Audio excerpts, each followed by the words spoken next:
Salut tout le monde! Juste avant de commencer cette vidéo, je vous rappelle que l'on a une chaîne Twitch. Vous pouvez y suivre nos séances tatou de A à Z en temps normal. Et actuellement en confinement, on fait des live discussions, jeux, donc n'hésitez pas à nous y rejoindre. Bonne vidéo! Bonjour à tous et bienvenue dans cette nouvelle vidéo. Je suis Angélique Grimm et je suis accompagnée de Volodym Grimm, mon collègue. Et tous les deux, on est tatoueurs en réalisme animalier noir et gris. Monsieur rajoute des petites touches de couleur. Moi, je n'en mets pas. Juste parce que tout le monde me le demande. Tout le monde me demande pourquoi lui il en met, moi j'en mets pas. Moi je... Ouais, c'est pas son truc. Elle touche pas ça. Elle touche pas les couleurs, c'est pas J'aime plus. J'en fais moins, ouais, j'aime plus. J'en fais même pas. J'en fais plus. Voilà, j'en fais plus. Pardon. Nous revoilà enfin en vidéo sur YouTube. On profite du confinement, on est bloqué chez nous, on peut pas travailler, donc on va vous faire des vidéos. On va essayer d'en faire pas mal pour avoir de l'avance. Et aujourd'hui, on va vous expliquer comment bien choisir votre tatouage. Motif. Votre motif de tatouage. Voilà, je suis même pas au courant de la vidéo qu'on tourne. Donc on va commencer, on va faire ça en 4 points. Le premier point, le tatouage peut être purement esthétique ou avoir une signification profonde pour vous. Ça, c'est à vous d'en juger. Si quelque chose est important à vos yeux, qu'il soit significatif ou non, c'est à vous de le savoir. Et si ça vous plaît, écoutez que vous. En gros...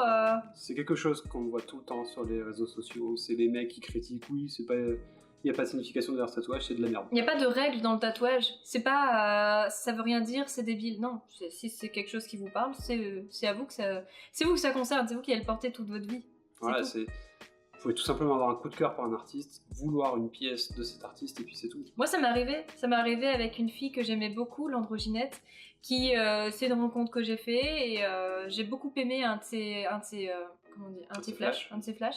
Et le lendemain, elle me le faisait. Et j'ai trouvé ça génial parce que c'est une pièce qui me parle, oui, parce qu'il y a des petits rats, mais au-delà de ça, c'est la rencontre qui m'a plu. Donc je suis vraiment contente encore aujourd'hui d'avoir ce tatouage. J'ai un autre exemple de tatouage que j'ai fait qui a vraiment une signification particulière et qui a marqué un moment de ma vie. C'est le moineau que j'ai fait sur la cuisse, qui est en réalisme couleur. Et c'est quelque chose qui, à première vue, ne veut rien dire. Les gens qui le voient ne peuvent pas le savoir.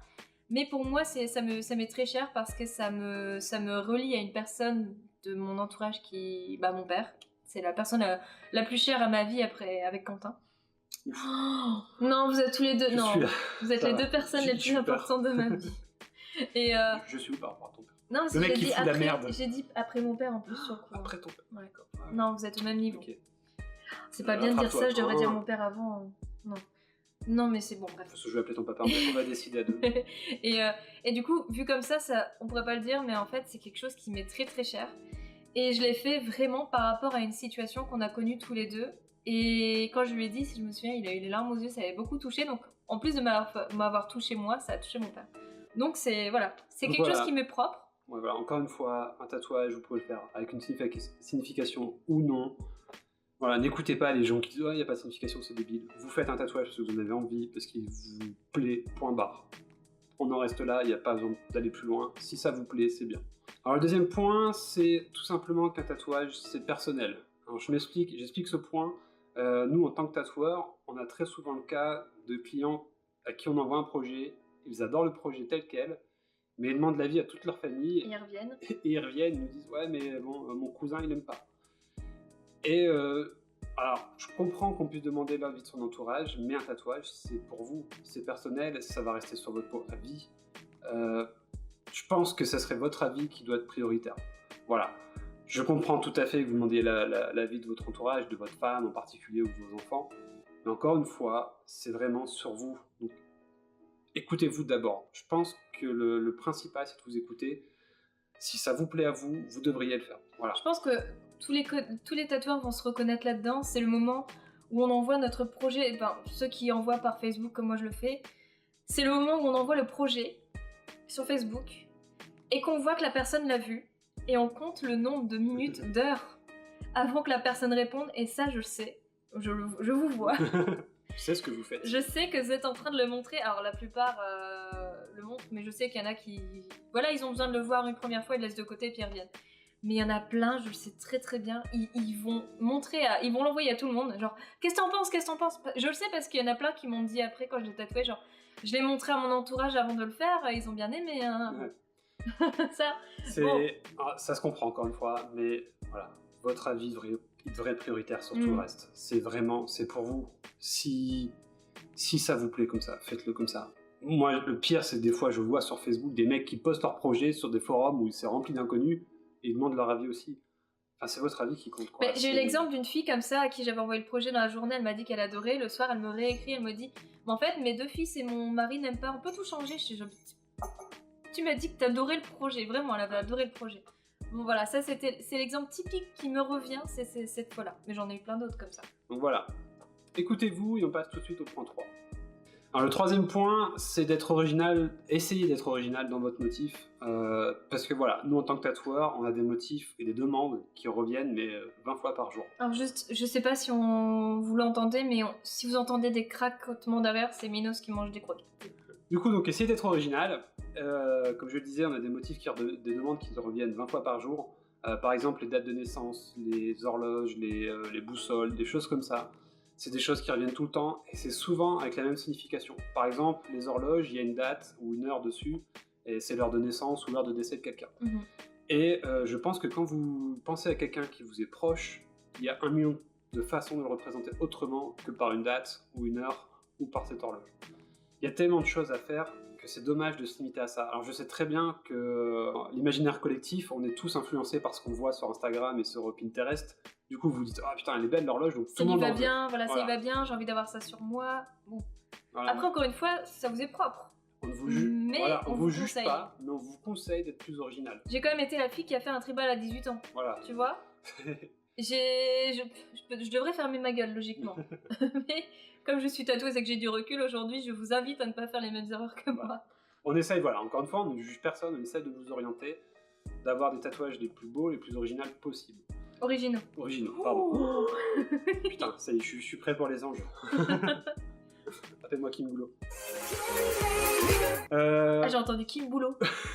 Parce qu'elle en fait pas beaucoup, hein. Du coup, voilà. C'est son cul qui bosse, hein, putain. Ce point est très court, mais on va rejoindre le 4e point, qui est de faire confiance à son tatoueur et de l'écouter.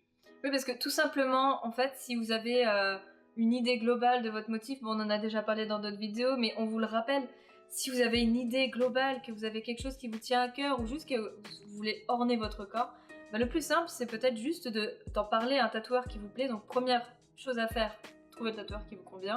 Et ça, on va vous mettre un petit lien, hop, ici. Je vais vous le mettre là. Tout est inversé du coup quand t'as du mal. On a un petit moniteur juste voilà, ici, hop. là. Là, comment bien choisir son tatoueur, on a fait une vidéo là-dessus. Et donc, je pense que à la limite, ce sera la meilleure chose pour vous de demander au tatoueur de composer pour vous le projet qui sera le plus adéquat à votre demande. On a un exemple, c'est qu'on a un ami qui était en guest chez nous. Son client était venu, pareil, avec cette idée de, je crois que c'était de boussole, pareil, avec, non, d'horloge. Il me semble que c'était ça, que l'heure de décès de son père. Et notre ami lui a fait un tatouage complètement original où c'est une femme qui retient une sorte de fantôme qui s'évapore pour représenter le lien qu'il a avec cette personne qui est montée au ciel. Et le tatou, il est unique, il est sublime, et le client, mais il est 1000 fois plus content. Parce qu'au final, il a un truc qui est unique au monde, qui est ultra original, et les gens, quand ils le voient, ils comprennent pas la signification tout de suite. Alors que moi, quand je vois une horloge sur quelqu'un, je sais tout de suite que c'est une date ou une heure de naissance ou de décès. On le sait tous. Moi, j'ai un autre exemple, ça me fait penser à ça. J'ai un client qui avait fait une expérience de mort imminente. C'est quelque chose de très très personnel, mais il m'en voudra pas parce qu'on reconnaîtra pas qui c'est. Il a fait une expérience de mort imminente parce que voilà, il a eu une mauvaise expérience dans sa vie et il m'a demandé de représenter cette chose-là qu'il a vécue, qui était finalement très positive pour lui parce que ça l'aide aujourd'hui à vraiment mieux vivre, à apprécier la vie.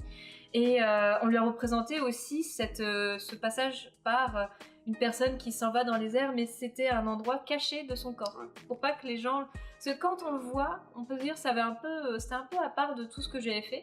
Et quand on le voit, on peut peut-être y penser, mais lui, il a choisi de le faire à un endroit caché.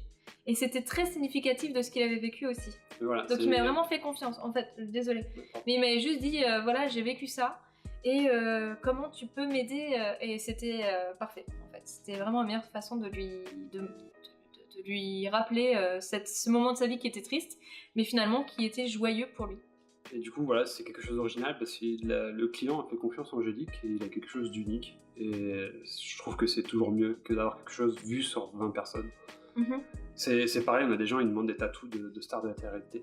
c'est dommage. Vous pouvez avoir un truc d'unique sur vous, vous trouvez un bon tatoueur et avoir quelque chose de magnifique. Mais on nous l'a C'est demandé vraiment ça, dommage. hein. Ouais. Une fille qui nous avait dit je voudrais ce tatouage-là, c'était genre un bracelet ou je sais pas, on a dû en parler en plus Ouais. en vidéo, et qui disait je veux ça parce que c'est une fille qui s'appelle Aurélie, je crois de la télé-réalité, elle voulait ça.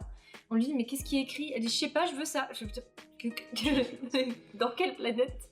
Voilà. C'est ouf. Du coup voilà, c'est tout pour cette vidéo. J'espère que ça vous aidera à faire votre choix pour vos futurs tatous. On espère que ça vous aura aidé aussi un petit laps de temps à penser à autre chose pendant ce confinement, Voilà. qui est dur pour tout le monde parce que moi je dois vivre avec cette personne. Parce que je vis déjà avec cette personne au quotidien, mais là putain, je peux pas sortir, je peux pas tatouer. J'ai envie de le tatouer là, genre tiens sur ta gueule là. Alors je rappelle que vous pouvez nous retrouver sur Twitch, justement si vous voulez passer une partie de votre confinement avec nous. En ce moment on fait des sessions jeux, des conneries, bon bref. On en fait presque une par jour en ce moment, mais je pense qu'on va peut-être tous les 2 jours peut-être après. Mais voilà, si vous voulez nous retrouver sur Twitch et rigoler avec nous, ça se passe là. Et puis je vais mettre le lien en bas. On reprendra aussi quand on tatoue, parce qu'à la base on fait ça, on nous filme de A à Z pendant tout le tatou pour voir l'évolution. Voilà, et on fait des conneries. Dès que le confinement est terminé, on retourne sur des sessions tatou. On raconte des blagues, je chante. On fait plein de conneries. Donc voilà, et sinon suivez-nous sur Instagram partout et n'hésitez pas à vous abonner et on vous dit à bientôt. Et merci d'avoir regardé cette vidéo. Salut, à la prochaine. À bientôt.